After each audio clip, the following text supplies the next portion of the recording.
ಪೂರ್ತಿ ಅವರೇ, thank you so much ನಮ್ಮ ಪಾಡ್ಕಾಸ್ಟಿಗೆ ಬಂದಿದ್ದೀರಾ ಈ ಒಂದು ನಿಮ್ಮ ಬ್ಯುಸಿ ಶೆಡ್ಯೂಲಲ್ಲಿ. ನೀವು ನನಗೆ ಏನಾದರೂ ಕೊಡಿ Tejas, you give me any product, any service, I have the calibre to sell it. Content creation ಎಷ್ಟು ಇಂಪಾರ್ಟೆಂಟ್ ಆ್ಯಂಡ್ ಇನ್ವೆಸ್ಟ್ ಮಾಡೋದು ಯಾಕೆ ಇಂಪಾರ್ಟೆಂಟ್ ಕಾಂಟೆಂಟ್ ಕ್ರಿಯೇಷನ್ ಜೊತೆಗೆ? ಏನಿಲ್ಲ, ಪರ್ಸನಲ್ ಬ್ರ್ಯಾಂಡ್ ಅಂತಂದ್ರೇನು, you are like this and I resonate with your personality and there so many people who can resonate with you. And ನಿಮ್ಮನ್ನ wide ಆಗಿ ತುಂಬ recognise ಮಾಡಿದ್ದು ನಾನು ನೋಡಿದ್ದು ಸೋಷಿಯಲ್ ಮೀಡಿಯಲ್ಲಿ ಕರ್ನಾಟಕ ವುಮೆನ್ ಅಚೀವರ್ಸ್ ಅವಾರ್ಡು, ಮತ್ತು ರೀಸೆಂಟಾಗಿ ಶಿ ಲೀಡ್ಸ್ ಅಂತ ನೀವು ಮಾಡಿದ್ವಿ. ಸೊ ಈ ಒಂದು ಪ್ರೋಗ್ರಾಮ್ ಹಿಂದೆ ಏನು ಮೋಟಿವೇಶನ್, ಏನು ಯಾಕೆ ಇದನ್ನು ಮಾಡ್ತಾ ಇದ್ದೀರಾ ಆ್ಯಂಡ್ ಇದರಿಂದ ಏನು ಯೂಸ್ ಆಗ್ತಿದೆ? ಅಲ್ಲೊಂದಷ್ಟು ಜನ, ಒಂದು 300 ಜನ ಹೆಣ್ಮಕ್ಳು ಏನ್ ಬಂದು ಅಲ್ಲಿಂದ ದೇ ಟೇಕ್ ಬ್ಯಾಕ್ ಸಮಥಿಂಗ್ ಅಲ್ಲ, ಅದ್ರಲ್ಲಿ ಅಟ್ಲೀಸ್ಟ್ 10 ಜನ ಹೆಣ್ಮಕ್ಳು 1 ವರ್ಷ ಆದ್ಮೇಲೆ ನಂಗೆ ಮೆಸೇಜ್ ಮಾಡಿದ್ದಾರೆ. It would have made a huge difference in their life which will make them stand. ಯಾರೂ ಕೂಡ ಶಾಶ್ವತ ಅಲ್ಲ, ಏನು ಕೂಡ ಶಾಶ್ವತ ಅಲ್ಲ. ಜೊತೆಲಿ ಇರೋರ್ನ ಕಳ್ಕೊಬೋದು, ಫ್ರೆಂಡ್ಸ್ನ ಕಳ್ಕೊಬೋದು, ಫ್ಯಾಮಿಲಿನ ಕಳ್ಕೊಬೋದು, ಏನ್ ಬೇಕಾದ್ರೂ ಕಳ್ಕೊಬೋದು. ಬಟ್ ನಿನ್ನನ್ನ ನೀನು ದೃಢತೆಯಿಂದ ಇಡ್ಕೋಬೇಕು ಅಂತಂದ್ರೆ ಆ ಒಂದು ಶಕ್ತಿ ನಿನ್ನಲ್ಲಿ ಇರಬೇಕು.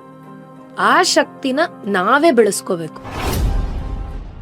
ಬಿಸ್ನೆಸ್ ಮಾಡೋದು ಈಸಿ ಇಲ್ಲ, but please do actual business research.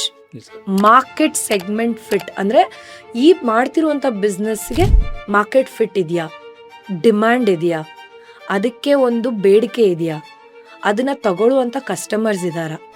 Do your first that segment ಅಂದ್ರೆ ಒಂದು 1000 ಜನ ಅದನ್ನ ಪರ್ಚೇಸ್ ಮಾಡೋ ಅಂತ ಒಂದು ಪ್ರಾಡಕ್ಟ್ ಇದು ಕ್ವಾಲಿಟಿ ಏನಂತಾರೆ ಚೆಕ್ ಮಾಡಿ.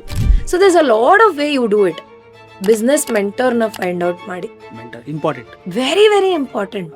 ಸೊ ಜೂನಿಯರ್ ಟೂಸ್ ನನ್ನ ಫೌಂಡರ್ ಡೈರೆಕ್ಟರ್ ಸುನೀತಾ ಅವರು, ಎಜುಕೇಶನಿಸ್ಟ್ ಅವರು, ಒಂದು 20 ವರ್ಷದಿಂದ ಎಜುಕೇಶನ್ ಫೀಲ್ಡ್ ಅಲ್ಲಿ ಇದ್ದಾರೆ. 3 ದಿನ ಬಂದು ಒಂದು ಸಾಮಾನ್ಯ ವ್ಯಕ್ತಿಯಾಗೆ ಕರಿಕ್ಯುಲಮ್ ಟ್ರೈನಿಂಗ್ ನ ಡೆಲ್ಲಿ ನಮ್ಮ ಜೊತೆ ಅಟೆಂಡ್ ಮಾಡಿದ್ರು. ನಿಮ್ಮ ಕರಿಕ್ಯುಲಮ್ ಅಲ್ಲಿ ಅಂತ ಡಿಫ್ರೆಂಟ್ ಏನಿದೆ ನೋಡ್ತಿರೋ ಪೇರೆಂಟ್ಸ್ ಏನಕ್ಕೆ ಅವ್ರ ಮಕ್ಕಳನ್ನ ಜೂನಿಯರ್ ಟೂರ್ಸ್ಗೆ ಅಡ್ಮಿಷನ್ ಮಾಡಬೇಕು? 0 to 6 years ಅಲ್ಲಿ ಮಗುವಲ್ಲಿ ಯಾವ್ಯಾವ ಬೆಳವಣಿಗೆ ಆಗಬೇಕು, cognitive development, physical development, social development, emotional and language development, ಈ 5 ಮೇಜರ್ ಪಿಲ್ಲರ್ಸ್ ಮುಖಾಂತರ ಮಕ್ಕಳಲ್ಲಿ ಏನೇನು ಡೆವಲಪ್ಮೆಂಟ್ ಬರಬೇಕು ಏಜ್ ಬೇಸಿಸ್ ಮೇಲೆ. ಪವರ್ ಸ್ಟಾರ್ ಪುನೀತ್ ರಾಜ್ಕುಮಾರ್ ಕೈಯಲ್ಲಿ ನಾವು ಒಂದು ಕ್ವಾಲಿಟಿ ಕಲಿಬೇಕು, ಅದು ನಾವು ಬಿಸ್ನೆಸ್ಗೆ ಇಂಪ್ಲಿಮೆಂಟ್ ಮಾಡಿದ್ರೆ ನಮ್ಮ ಬಿಸ್ನೆಸ್ ಗ್ರೋ ಆಗೋದ್ರೆ ಯಾವ ಒಂದು ಕ್ವಾಲಿಟಿನ ತೊಗೊಳಕ್ಕೆ ಇಷ್ಟಪಡ್ತೀರಾ? ಬಿಸ್ನೆಸ್ಸಿಗ ರೆಸ್ಪೆಕ್ಟಿಂಗ್ ಎವ್ರಿ ಒನ್.